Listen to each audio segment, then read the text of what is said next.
Hi, my name's Elowen. Last Thanksgiving, I brought home a turkey and got handed an eviction instead.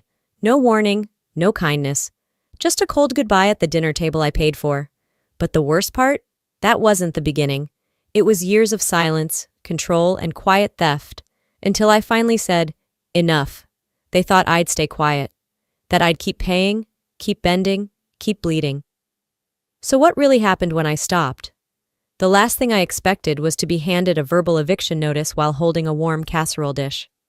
I pulled into my parents' driveway, just as the late November sun dipped behind the church steeple at the far end of Ashbury's only Main Street. The sky was gray, the kind of color that made everything feel quieter.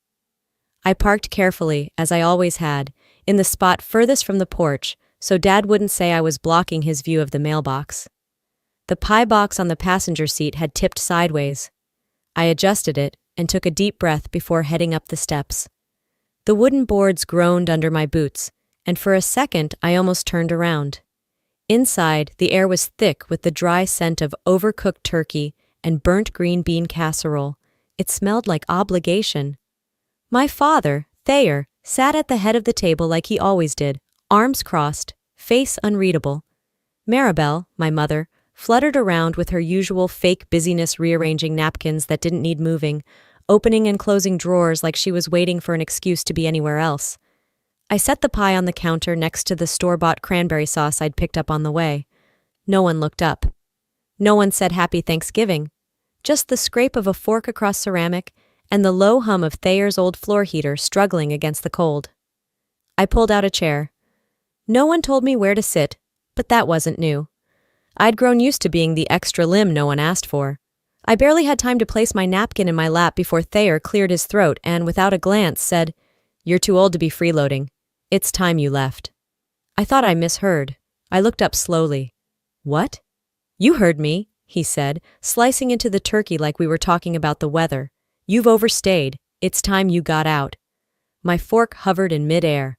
"I pay half the mortgage. I cover the internet, the gas bill, most of the groceries. Doesn't make this your home," he snapped.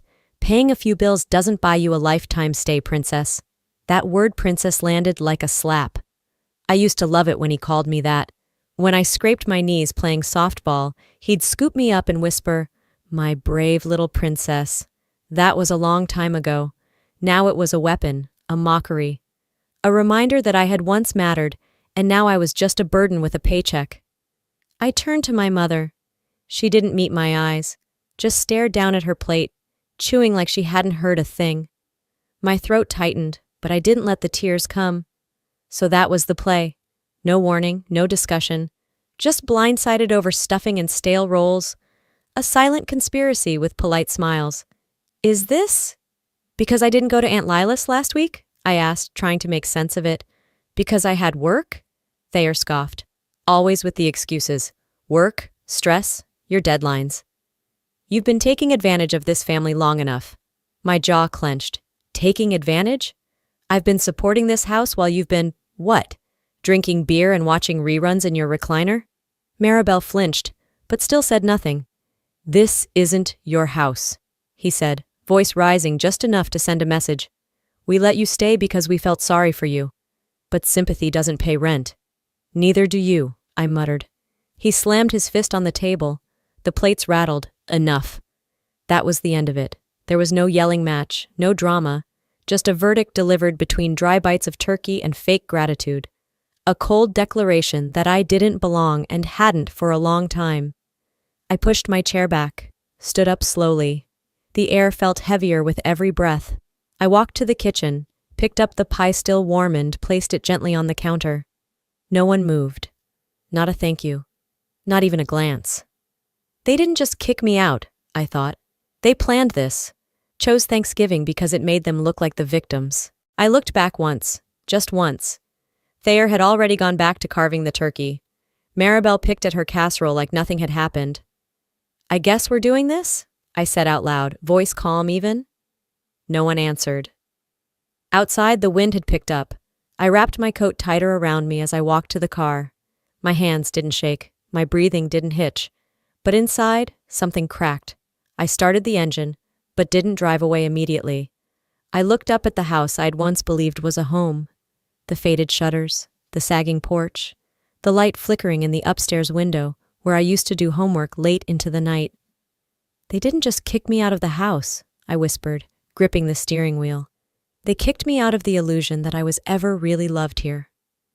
I drove off into the dark, headlights cutting through the silence.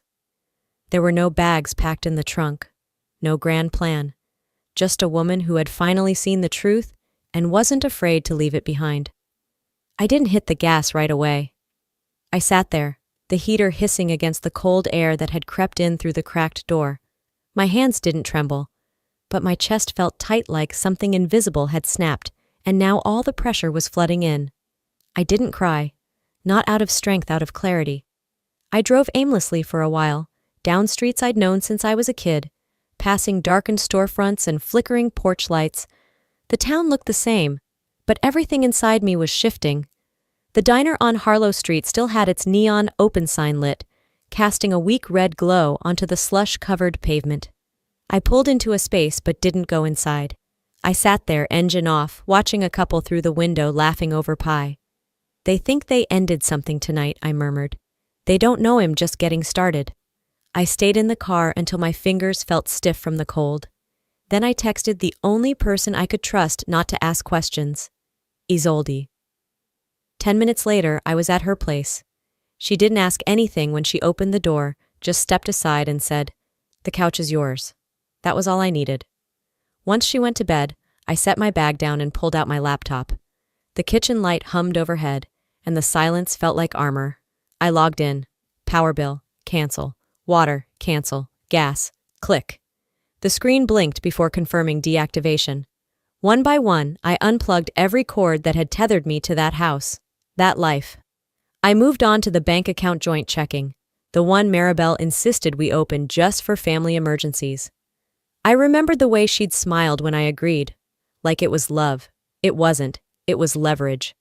I transferred the funds to my private account, one I'd quietly opened last spring when I felt the first real shift in their behavior. I left them nothing. Then came the cars. Both still insured under my policy, because it made sense, because I was good with money, because that's what family does for each other. I removed both vehicles, confirming they'd be uninsured by Monday morning. I didn't flinch. With every confirmation click, I wasn't just walking away, I was extracting myself, cell by cell, from their narrative. I wasn't doing this to hurt them. I was doing this to reclaim what I gave without being asked, what they assumed belonged to them by default. I paused only once, staring at the utility history. Years of payments made from my account. Hundreds of dollars drained each month while Thayer sat in his recliner barking at game shows, and Maribel thumbed through catalogs she never ordered from. They said I was freeloading. I was the damn backbone. A memory slammed into me, uninvited. Me on the roof in a thunderstorm last spring, nailing shingles down while Thayer yelled out the window about how I was doing it wrong. My jeans soaked, my fingers numb. He never came out to help, just cracked open another beer and turned up the volume. Another one. Maribel calling me from a ditch, sobbing because she slid off the road. Her tires had been bald for months. I paid for the replacements, took a personal day, covered the toe. None of that was remembered tonight. None of it bought me a seat at their table. I didn't feel regret, just rage that had cooled into precision.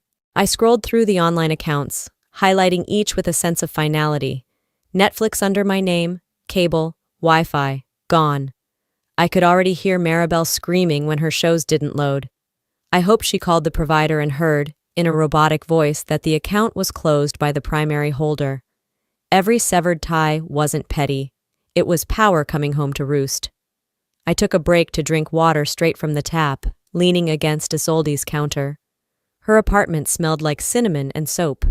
Her cat watched me from the hallway, tail flicking, silently judging. I sat back down and opened the last item, the emergency account. The one I used to think made me noble. Selfless, family-oriented. The same account they quietly drained over the years, always with a good excuse. I froze it. Not deleted, just locked behind a wall of paperwork and identity verification they wouldn't navigate even if they tried. It was nearly 2 a.m. when I typed a single note in the memo section of the final transaction. They never saw it as help, just expected support. But I'm not their backup plan anymore. I closed the laptop, the faint click echoing louder than it should in the small kitchen. They kicked me out, but I walked away with everything that actually mattered: my autonomy, my choices, my voice. And now they'd feel the void I used to fill so quietly. I didn't sleep that night, not really. I lay on Isolde's couch, wrapped in a blanket that smelled faintly of lavender detergent and cat fur, staring at the ceiling, eyes wide in the dark. The hum of the refrigerator in the next room was the only sound. But in my mind, it was noisy memories clawing their way out, like they'd been waiting for the silence. By morning, my eyes were dry but heavy. I sat up slowly, wiped my face, not from tears, but from the weight of things I hadn't allowed myself to feel. Coffee was already brewing in the kitchen. Isolde had left a sticky note on the counter.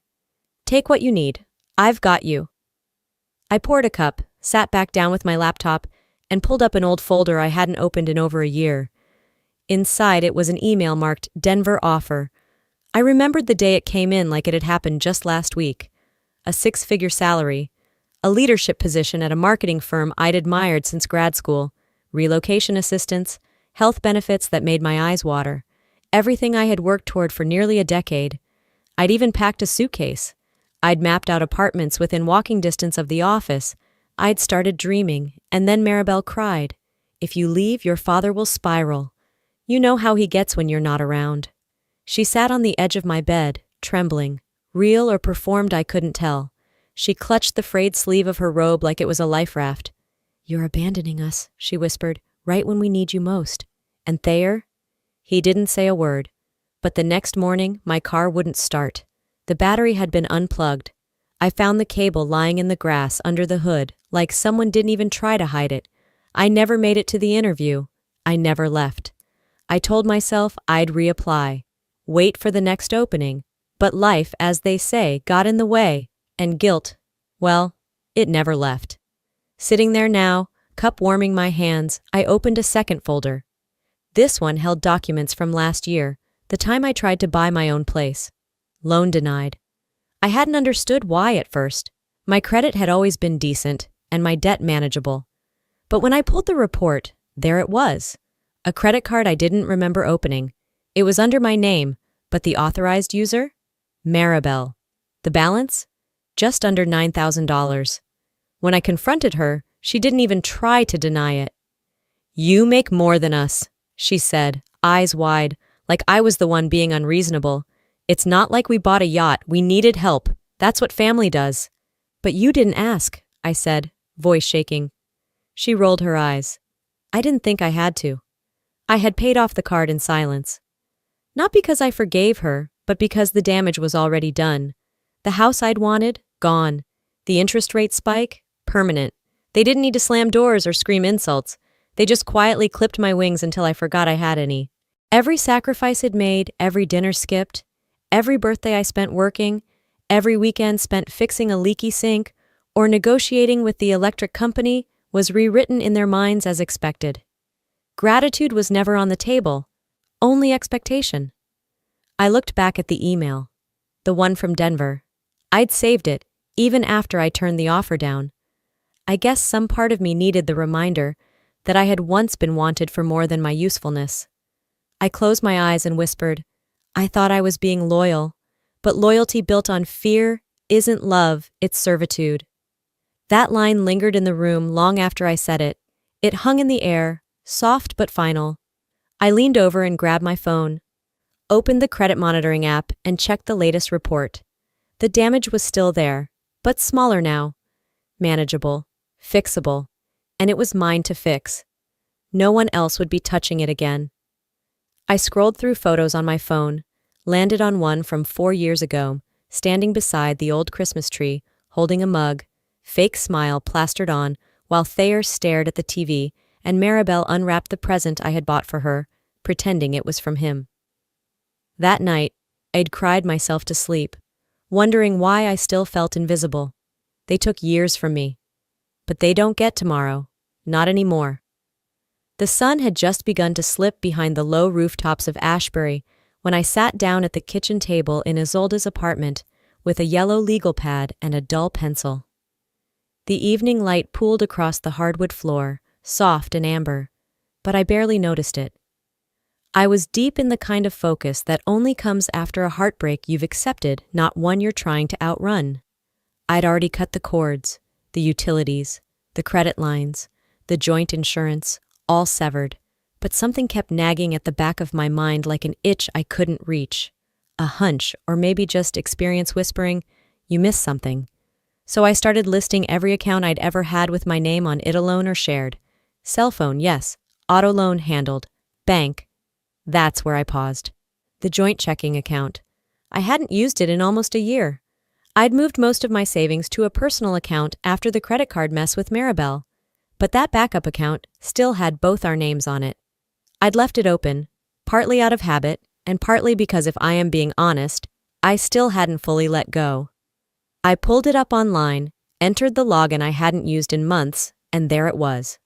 A charge for $340 at a liquor store on the edge of town, another for $112 at a tire shop, a $29 recurring gym membership fee. I stared at the screen in silence, my pulse flattening, not rising. This wasn't rage. It was recognition. Thayer hadn't been to a gym since I was in high school. The last time he worked out, I still had braces and thought Friday night pizza meant we were bonding. And the tire shop? That wasn't even the one I used to go to. It was his. Always had been. I clicked further back. More withdrawals, more patterns. The account I thought of as inactive was anything but. It had become his personal piggy bank, my name still tied to the account, my silence mistaken for consent. And then it clicked. I remembered the night we opened that account. I was 26, just landed my first full-time job. Thayer had said, "Every family needs a backup, in case of emergencies." He insisted my name be listed as the primary, said he didn't trust himself to stay organized. Back then, I believed it was his version of transparency. Now I saw it for what it was, a carefully staged handover of control masked as vulnerability. When I brought it up last year, just gently, not accusing, he'd scoffed. "It's all family money, Elowen. Don't be dramatic. You act like we're stealing." And I'd let it go, because that's what they'd trained me to do, question myself first. Now I was done questioning. I grabbed my purse, keys, and headed for the credit union down on Main Street.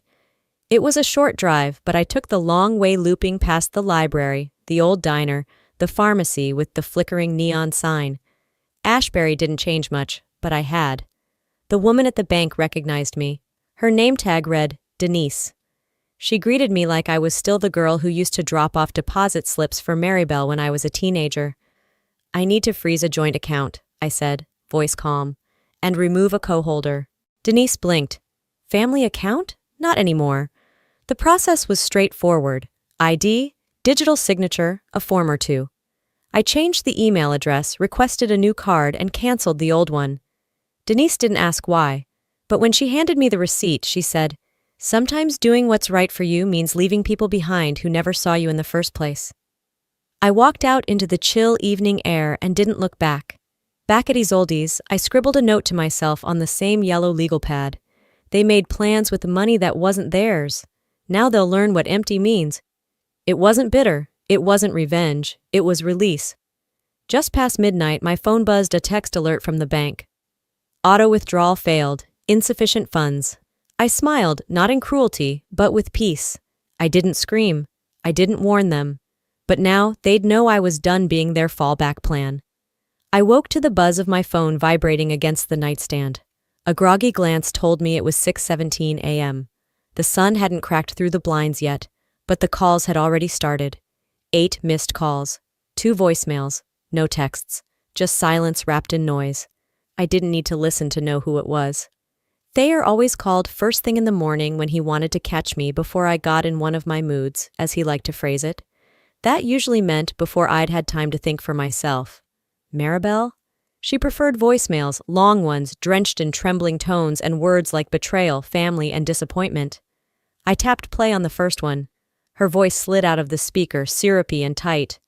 "We're still your family, Elowen, no matter how mad you are. Please, baby, just call back. We can work this out. We always do." "No, you just pretend nothing happened until I forget why I was angry." That's not resolution. That's erasure. The second voicemail, predictably, was Thayer's. I hope you're proud of yourself, turning your back on blood. You think money makes you right? You'll regret this.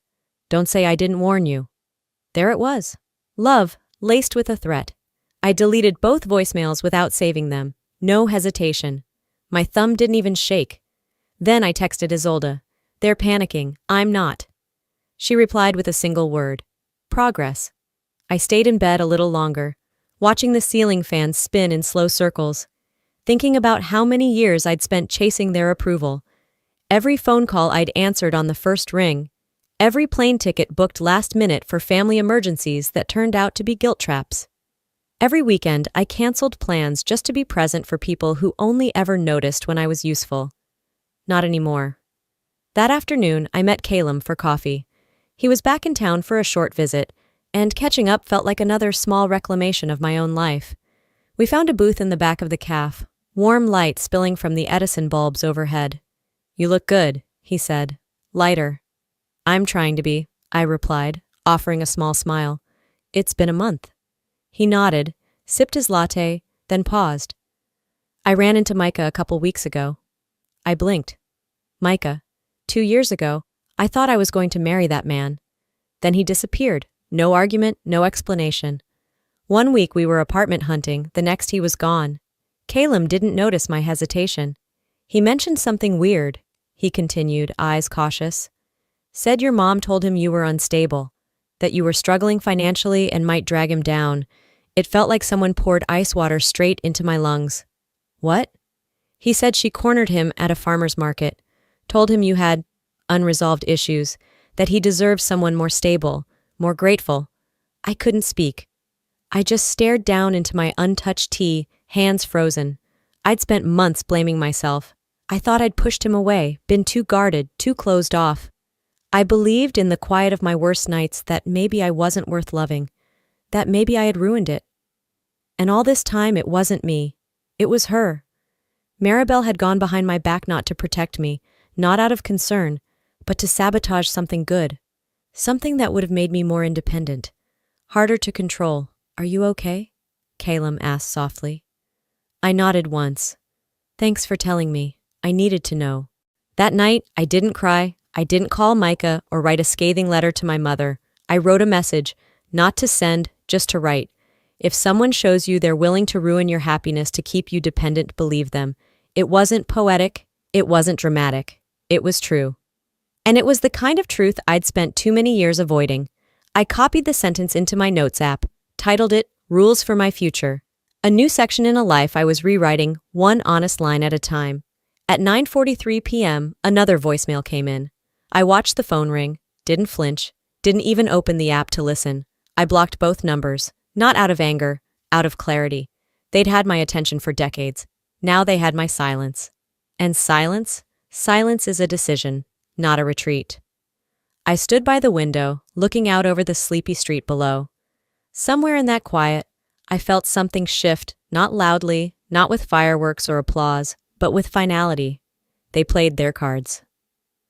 Now it was my turn, and I wasn't bluffing. The next morning came quietly, no calls, no buzzing from blocked numbers. For the first time in weeks, my phone felt like mine again, until a notification popped up from an unexpected place. Facebook. It wasn't a friend request or a memory alert. It was a message with a screenshot, sent from someone I barely spoke to in town. Hey, saw this and thought you should know. My stomach dropped before I even opened it. There, in full view of hundreds, maybe thousands, was a post from Thayer in the Ashbury community group, a public thread, a pity-fueled monologue.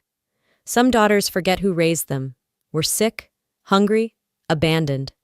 I never thought the child I poured my life into would leave her aging parents in the cold. There were dozens of comments already. Old neighbors, church folks, former co-workers of his. So sorry, Thayer. Praying for healing.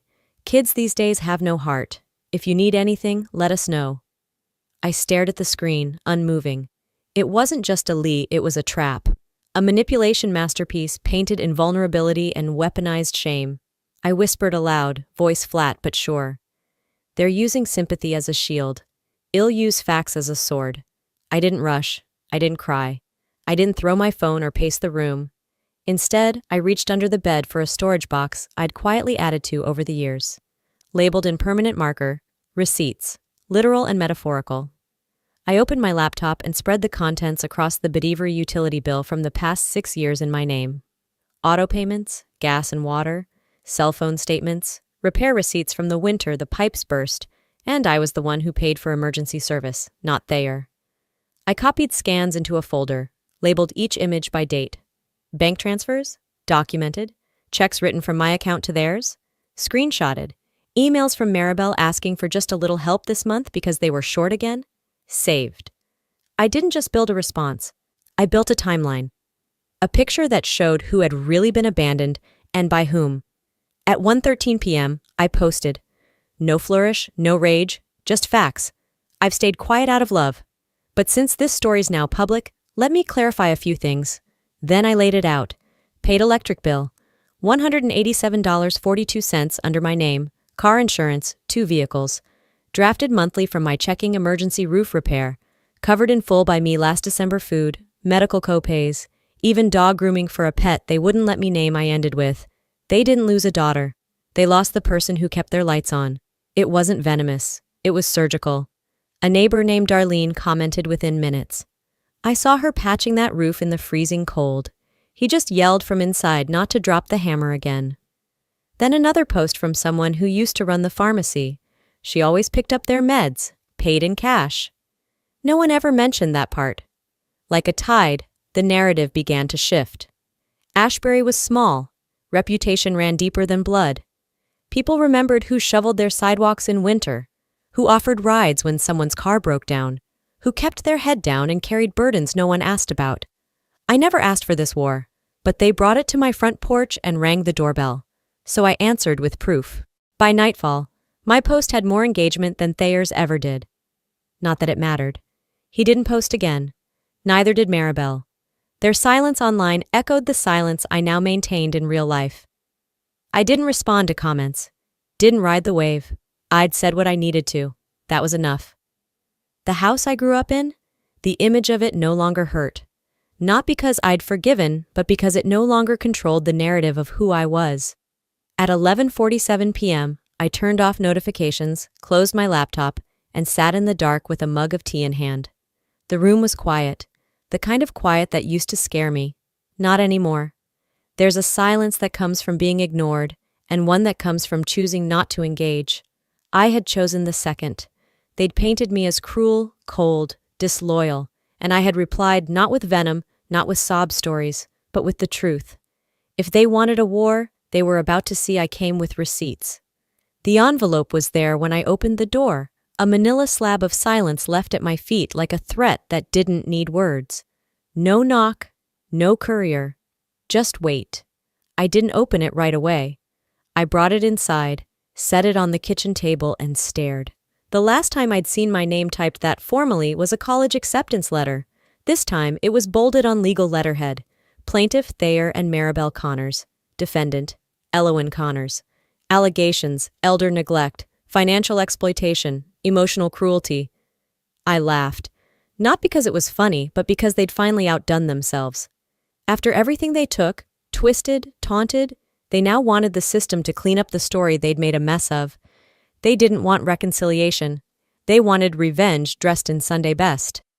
I whispered into the empty room, "They've gone nuclear." And I knew what that meant. I had to meet them there.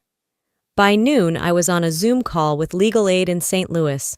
The woman who picked up Kay had kind eyes and a sharp tone.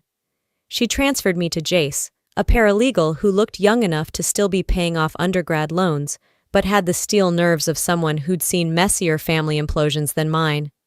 He listened without interrupting, scanned the PDF ID uploaded before the call even connected, scrolled silently, then looked back up at me through the screen. "Elowyn," he said, "this isn't just defense. This is a counterattack waiting to happen. We worked fast. Every folder I'd created financial records, screenshots, dates, times became ammunition. Every please help email from Maribel, every just cover it this time Venmo memo, even the Facebook thread, which had since been deleted but screen captured in full. We filed our motion within the week, counterclaim defamation, malicious prosecution, misuse of shared financial accounts. The court date was set. A month later, I stood in a courthouse that smelled like old carpet and cold metal. My name echoed through the hallway as they called the case. My hands didn't shake. My voice didn't rise. I walked in wearing the only suit I owned, hair pulled back, documents in hand. Thayer was already there, sitting like a pastor about to deliver a sermon. Maribel clutched tissues she didn't need yet. Theatrics came early in their show. They brought binders. My team brought facts. When the judge called for opening statements, Thayer's attorney stood and introduced Exhibit A screenshots of alleged texts between me and my father. Messages that proved I knew about their financial suffering. Messages that confirmed I'd refused to help. Messages where I apparently typed, "You two deserve to rot. You got what you had coming." I didn't even blink. My lawyer, Carmen, didn't object immediately. She waited, let the courtroom sit in that lie for exactly 9 seconds, then said, "Your Honor, we ask to introduce Exhibit C." Jace stood, wheeled a small monitor to the front, and tapped the screen. Metadata, file path logs, app overlay detection, translation for the room. Those messages? Created in a fake texting app, time-stamped 2 weeks ago, not pulled from a phone, built from scratch. Gasps filled the room. Maribel finally used the tissue. The judge asked for silence, then slammed his gavel. Thayer's face didn't flinch, but his lawyer began sweating. The rest of the hearing blurred into specifics. Depositions, bank account audits, witness testimonies, screenshots backed by receipts. By the end, the judge didn't issue a ruling, said he needed more time. But the room had already shifted. Outside the courthouse, the October wind hit harder than I remembered. But it was clean. Honest. I closed my eyes and breathed it in. Jace joined me on the steps. "You know," he said, "a lot of people don't fight back. They just try to survive the noise." "I didn't have that luxury," I said. "They made this war public. I made the truth louder." He nodded. "That's the thing about family. When they lie long enough, they forget some of us learned how to write things down." We didn't shake hands. Didn't need to. I walked back to my car with no need for closure, just a next step. Because the court saw the truth. But now it was time for everyone else to feel it. By the time I got back to Isolde's, my boots were soaked, my fingertips cold, and my thoughts sharper than they'd been in weeks. I didn't turn on the lights. I didn't need them. Instead, I dropped my coat, rolled up my sleeves, and opened my laptop. The courtroom had seen the truth. That wasn't enough. Not for a town that lived on gossip, not for a family that only cared when someone else was watching. So I created a folder, Google Drive, public link, titled it, "Since They Want to Talk Publicly, Here's the Full Story." There was no commentary, no dramatic captions, just cold, verifiable facts.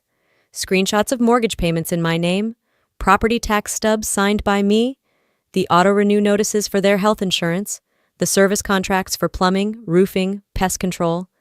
The old voicemail from Maribel sobbing because Thayer had lost track of rent again and ID paid it to keep the power on. All of it. I organized the files by year. I timestamped everything. No manipulation, just documentation. Then I posted the link on the same Ashbury community group where Thayer had weaponized Facebook weeks ago. That was it. No quote, no emojis, no hashtags. Truth doesn't need decoration. I closed the laptop and walked into the kitchen to boil water. By the time the kettle whistled, my phone buzzed with the first ping of notification. I didn't reach for it. Instead, I poured tea, added honey, and waited. Not for their response, but for the silence that would come after. The next morning, I woke to over 24 missed calls. But it was the headline on my feed that stopped me mid-sip. Ashbury family drama goes viral, daughters docs spark townwide reckoning. The article didn't quote me, didn't need to. It quoted the receipts. I scrolled further and saw a video. Maribel, shaky camera, dim kitchen light behind her, casting too much shadow. She clutched a tissue and spoke with that voice soothing, motherly, almost believable. "We're just hurt," she said. "She's our daughter. We didn't know she felt that way. We never meant to hurt her." She sniffled, dabbed at a dry cheek. It was all love. Maybe we got it wrong, but it was love. The comments came fast. "Then why lie about her in court? Love doesn't sue. Sounds like you're sorry you got caught." Someone reposted my Google Drive link right beneath the video. No caption, no insult. Just a hyperlink, like a mirror held up to a mask. By noon, the ripple had become a wave. Thayer was quietly removed from the church volunteer board. I heard through Isolde that the pastor had called it a conflict of spiritual integrity. Maribel's bridge club canceled the next game, then the next month's, then sent her a message. We're rotating hosts. We'll let you know if we need anything. I didn't cheer. This wasn't a win. It wasn't revenge. It was air returning to a space that had long been suffocating. Isolde texted, "This is the quiet part, right? Where you breathe again?" I stared at the screen for a second, then typed back, "It's where I stop bleeding." I meant it. I didn't feel triumphant. I felt level. Later that afternoon, I took a walk through downtown. The breeze had lost its bite. The trees were in that golden phase before bare branches, flame-colored and fleeting. I passed the library where I used to volunteer, the diner where I'd once met Micah, the hardware store Thayer never paid for when I bought him new tools he never used. No one stopped me. No one whispered. People nodded. One woman even offered a small smile. For the first time in my life, silence didn't feel like exile. It felt like arrival. I paused at the crosswalk, watching the light change, and I thought not about them, but about me. Who was I, now that they no longer defined me? Not just the girl who kept the lights on, not the daughter who stayed too long, someone rebuilding from rubble but not bitterly, not desperately, intentionally. They lost a daughter who stayed quiet for too long. Now I had to decide what kind of woman I wanted to become. The apartment was small, the kind with crooked baseboards and paint that didn't quite reach the corners, but it was mine, entirely mine. I signed the lease with a pen that barely worked and didn't care. The duplex was tucked into an older block just east of downtown St. Louis. It had a view of a half-dead elm tree and a laundromat sign that flickered when it rained. The windows stuck in the mornings, and the shower had exactly one pressure setting aggressive. But when I turned the key and stepped inside for the first time, the quiet didn't feel empty. It felt clean. Whole. Like it opened a book and the pages hadn't been dog-eared yet. The first thing I unpacked was a tiny bookshelf I'd carried from apartment to apartment since college. I lined it with cookbooks I rarely used, old journals I never reread, and one worn novel I always returned to when I didn't know who I was. Then came the coffee maker. Brand new, black matte. Cost more than I should have spent, but worth every cent. The first pot smelled like cinnamon. Not because of any special blend, just because I'd added it to the grounds. Because I could.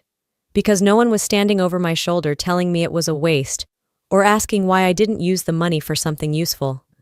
This place didn't just look different. It felt untouched by them. A week passed quietly. I found myself opening the blinds more, walking barefoot on the creaky tile, taking long showers just because I could. I stopped checking my phone every hour. And that's when the email came. A neighbor back in Ashbury, someone I barely knew, sent a short message. "Lights haven't been on at your parents' place for days. Thought you'd want to know." I didn't answer right away. I let it sit in my inbox while I folded laundry and organized my closet. But later, curiosity tugged. I clicked the email open again and scrolled through the forwarded thread. There were whispers. Thayer had been denied a loan at the local credit union, tried to refinance something. Maybe the house. Denied flat. Rumor was, his credit was a mess. Maribel had been seen at a second-hand shop downtown trying to sell jewelry. Pieces I recognized from family photo skiffs I'd bought her over the years, when I still believed buying love was better than having none at all. No one defended them this time. Not the neighbors, not their friends. They'd run out of goodwill, out of stories, out of daughters to hide behind. I didn't gloat. That was never the point.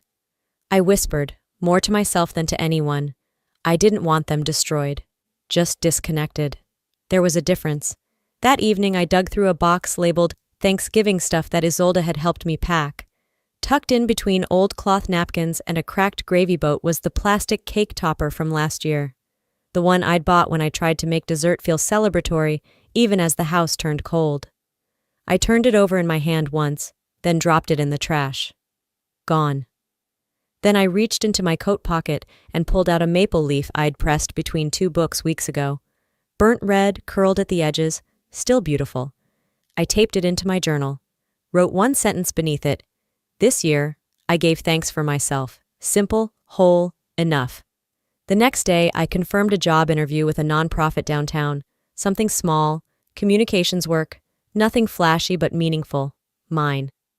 Isolde and I made dinner plans for Friday Thai food and bad reality TV.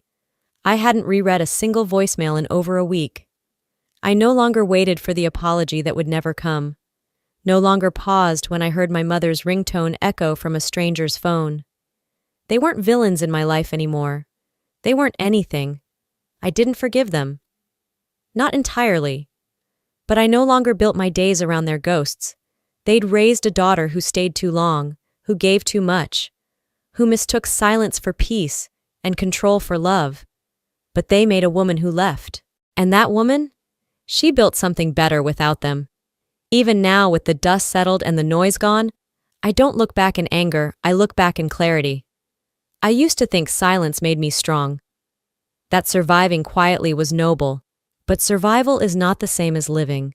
And no one, not even your parents, has the right to define your worth or weaponize your loyalty. I didn't walk away because I hated them. I walked away because I finally loved myself enough to stop bleeding for people who kept handing me the knife. And maybe that's the hardest part. Realizing that healing doesn't mean getting an apology. It means choosing yourself anyway. So if you're watching this, and you've ever felt trapped, dismissed, or erased by the people who were supposed to love you the most, I see you. I've been you. And I'm telling you, there's life on the other side. Now I want to hear from you. Have you ever had to walk away from someone you thought would never hurt you? Do you believe setting boundaries makes you cruel or courageous? Let me know your thoughts in the comments.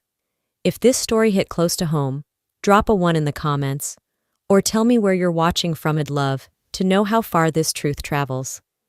And if you didn't like this video, that's okay too. Tell me why. Let's talk about it. This space is for real stories and real people. If this story made you feel seen, inspired, or just a little braver, please hit that subscribe button so you don't miss the next one. You never know who might need to hear your story next.